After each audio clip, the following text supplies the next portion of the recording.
दोस्तों, United nation से एक बेहद चौंकाने वाली खबर निकलकर सामने आई है, जहां पर एक बार फिर से भारत अकेला पड़ता हुआ दिखाई दे रहा है और जो भारत की मुहिम थी टेररिज्म के खिलाफ, वह इस फेल संस्था में आकर दम तोड़ देती है। यूनाइटेड नेशन हर बड़े मुद्दे में फेल साबित हुआ है, फिर चाहे दुनिया भर में फैली अस्थिरता, युद्ध और मंदी हो या फिर टेररिज्म, और एक बार फिर से यूनाइटेड नेशन में यही देखा गया। इस खबर के बारे में आगे इस वीडियो में बात करेंगे। इसके अलावा फ्रांस के साथ पिछले 24 घंटे में भारत के द्वारा एक और समझौता साइन किया गया है और एक हिस्टोरिक डील फ्रांस के साथ साइन हुई है। इसके बारे में भी इस वीडियो में बात करेंगे। वीडियो को अंत तक जरूर देखिएगा, दोनों खबर काफी इंटरेस्टिंग है। साथ ही डिफेंस और वर्ल्ड अफेयर से जुड़े टॉपिक में अगर आपको इंटरेस्ट है तो नीचे दिए गए सब्सक्राइब बटन को प्रेस कर बेल आइकन को जरूर दबा ले, जिससे हमारी डेली डिफेंस और वर्ल्ड अफेयर से जुड़ी ऐसी वीडियो आप तक सबसे पहले पहुंच सके। तो चलिए शुरू करते हैं इस वीडियो को। एक ऐसा देश जिस पर पूरी दुनिया आतंकवाद को बढ़ावा देने का आरोप लगाती है, आज वही देश संयुक्त राष्ट्र की आतंकवाद विरोधी कमेटियों का लीडर बना बैठा है। यही कारण है कि आज यूनाइटेड नेशन ने अपना दुनिया भर में मजाक बनवा रखा है और कोई इसको सीरियस नहीं लेता। दरअसल 29 मई को पाकिस्तान को 3 बड़ी जिम्मेदारियां मिली, वो भी संयुक्त राष्ट्र सुरक्षा परिषद यानी यूएनएससी में। पहला, तालिबान पर प्रतिबंध लगाने वाली कमेटी का अध्यक्ष। दूसरा, 9/11 के बाद बनी काउंटर टेररिज्म कमेटी का उपाध्यक्ष। तीसरा, यूनाइटेड नेशन प्रतिबंधों पर काम करने वाले 2 वर्किंग ग्रुप्स का सह अध्यक्ष। अब सोचिए, जिस देश पर एफएटीएफ की नजर थी, जिसे ग्रे लिस्ट में रखा गया था, आज वो खुद आतंकवाद के खिलाफ कमेटियां चलाएगा। ये खबर जैसे ही सामने आई, भारत के कूटनीतिक गलियारे में हलचल मच गई। एक वरिष्ठ अधिकारी ने कहा, हमें असहजता है, ये हमारे खिलाफ एक बड़ा झटका है। भारत कई सालों से दुनिया को ये समझा रहा था कि पाकिस्तान आतंकवाद का एपी सेंटर है। पठानकोट, उरी, पुलवामा जैसे हमले और हाल ही में पहलगाम हमला, सभी में पाकिस्तानी बेस्ड आतंकियों का हाथ रहा है। इसके बाद भारत ने ऑपरेशन सिंदूर चलाया था, जिसमें एलओसी पर 4 दिन तक सैन्य टकराव हुआ। भारत ने इसके बाद दुनिया भर में अपने राजनयिकों को दौड़ाया, यूएनएससी के हर सदस्य देश तक मैसेज पहुंचाया कि पाकिस्तान को आतंकवाद पर जिम्मेदारी देना एक भूल होगी। लेकिन हुआ इसका उल्टा। आप स्क्रीन पर तमाम आर्टिकल देख सकते हैं, इसके ऊपर छप चुके हैं। दुनिया भर में इस न्यूज को कवर किया जा रहा है। दरअसल पाकिस्तान ने बहुत सोच समझकर डिप्लोमेटिक चालें चली। यूसुफ रजा गिलानी की अगुवाई में एक हाई लेवल टीम ने न्यूयॉर्क में यूनाइटेड नेशन ऑफिस के बड़े अधिकारियों से मुलाकात की। साथ ही बिलावल भुट्टो जरदारी के नेतृत्व में एक टीम न्यूयॉर्क, वॉशिंगटन, लंदन, वहीं मॉस्को घुमाई और हर जगह पाकिस्तान ने अपने लिए समर्थन मांगा। इन सबके साथ पाकिस्तान को चीन का खुला समर्थन भी मिला और यूनाइटेड नेशन सिक्योरिटी काउंसिल में कोई भी नियुक्ति तब तक नहीं होती जब तक परमानेंट और नॉन परमानेंट सभी सदस्य मंजूरी ना दे दे। इसीलिए ये साफ है कि पाकिस्तान ने यूनाइटेड नेशन में बड़ी चालाकी से इन पदों पर पकड़ बना ली है। अब पाकिस्तान जब इन कमेटियों का हिस्सा बनेगा तो उसके पास कुछ खास शक्तियां होंगी। पहला,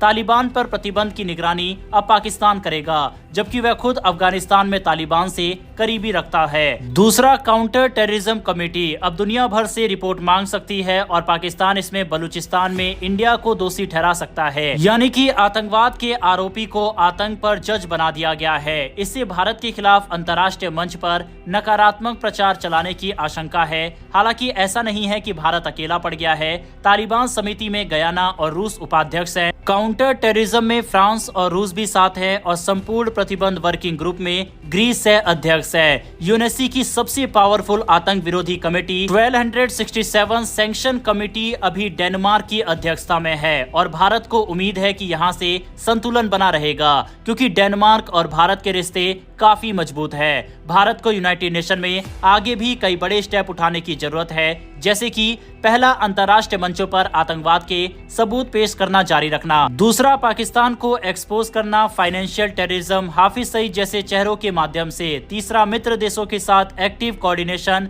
ताकि किसी भी प्रोपेगेंडा को रोका जा सके। वहीं सबसे अहम, भारत को खुद ये दिखाना होगा कि वो आतंकवाद के खिलाफ लड़ाई में अग्रणी और जिम्मेदार देश है। एक समय था जब यूनाइटेड नेशन जैसी संस्था को न्याय का प्रतीक माना जाता था।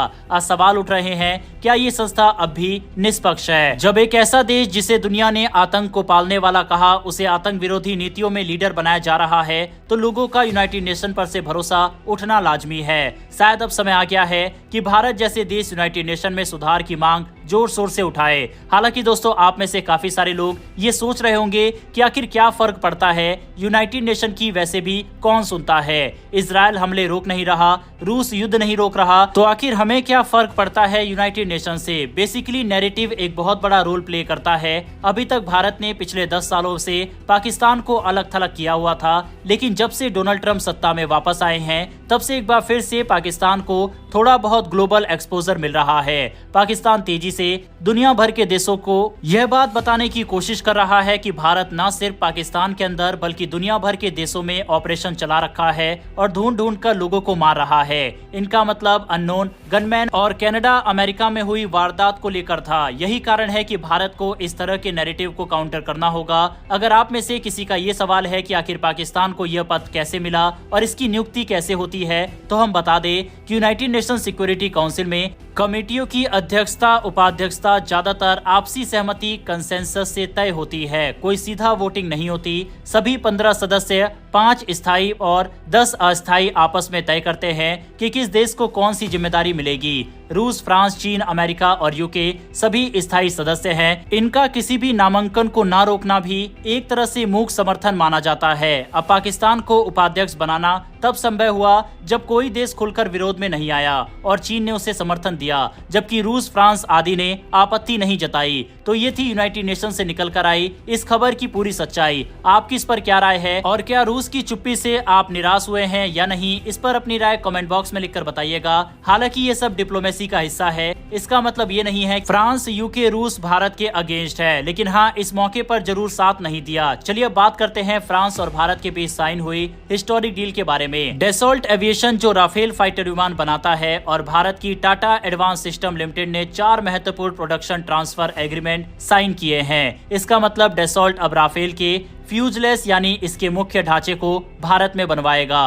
और खास बात यह है कि ये पहली बार होगा जब राफेल के फ्यूजलेस फ्रांस के बाहर बनाए जाएंगे। टाटा एडवांस सिस्टम हैदराबाद में एक अत्याधुनिक प्रोडक्शन फैसिलिटी बना रही है। यहाँ पर राफेल के कई महत्वपूर्ण हिस्से बनाए जाएंगे, जैसे कि पिछला सेक्शन, बीच का हिस्सा, आगे का सेक्शन और साइड के लेटरल सेल्स। ये फैक्ट्री 2028 से उत्पादन शुरू करेगी और हर महीने 2 पूरे फ्यूजलेस बनाने की क्षमता रखेगी। यह डील भारत के लिए काफी खास है क्योंकि इससे मेक इन इंडिया और आत्मनिर्भर भारत को सीधा समर्थन मिलेगा, रोजगार मिलेगा और तकनीक का ट्रांसफर होगा।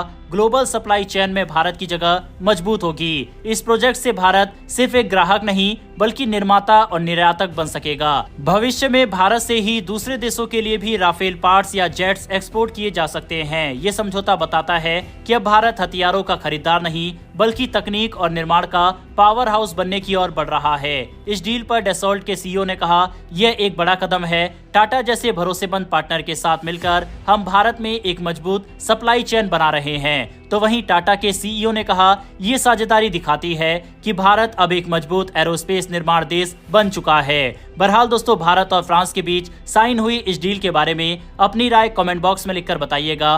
फिलहाल इस वीडियो में इतना ही। डेली डिफेंस और वर्ल्ड अफेयर से जुड़ी ऐसी वीडियो के लिए नीचे दिए गए सब्सक्राइब बटन को प्रेस कर बेल आइकन को जरूर दबा ले। फिर मिलेंगे ऐसी एक नई वीडियो के साथ। धन्यवाद। जय हिंद, जय भारत।